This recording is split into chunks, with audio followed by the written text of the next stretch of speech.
प्रहलाद जी, नरेश मीणा को लेकर काफी इस समय सियासत में चर्चा है और आप मुखर होकर उस समय जेल से रिहाई की मांग नरेश मीणा कर रहे थे, वो जेल से बाहर आ गए और 21 तारीख को हाड़ौती से जन क्रांति यात्रा निकाल रहे हैं। मेरी शुभकामनाएं उसको। जन क्रांति यात्रा निकाल रहा है, उसका उद्देश्य क्या है? उद्देश्य उन्होंने कल प्रेस कॉन्फ्रेंस में स्पष्ट किया, भ्रष्टाचार के खिलाफ लड़ाई है। वो तो नरेश ही बताएगा, वो अपने उद्देश्य में कामयाब हो। मैं अभी इस वक्त उसको इतनी शुभकामनाएं।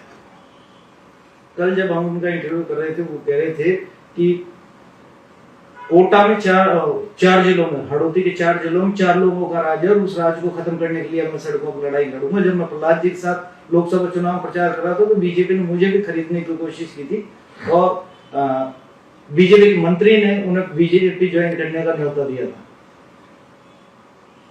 कह रहा तो उसमें सच्चाई होगी, मेरे चुनाव में काम किया है नो डाउट। इसीलिए मैं पार्टी लाइन से ऊपर हटकर ये तय करके कि मैं नरेश के पक्ष में बोल रहा हूं तो मैं बीजेपी के खिलाफ बोल रहा हूं, मैं बोला। और अब वो बाहर है, स्वतंत्र है, अपने हिसाब से अपनी स्ट्रेटेजी तय कर रहा है, तो मैं तो बस उसको शुभकामनाएं दे पाऊंगा कि अगर कोई मकसद लेके वो निकला है तो ईश्वर उसको कामयाबी दे। वो एक इंटरव्यू में उन्होंने कहा कि मेरे राजनीतिक गुरु प्रहलाद गुंजल है और भगत सिंह जैसे और तमाम जो महान विभूतियां देश की रही हैं उनको पढ़ने की प्रेरणा मुझे प्रहलाद गुंजल जी से मिली।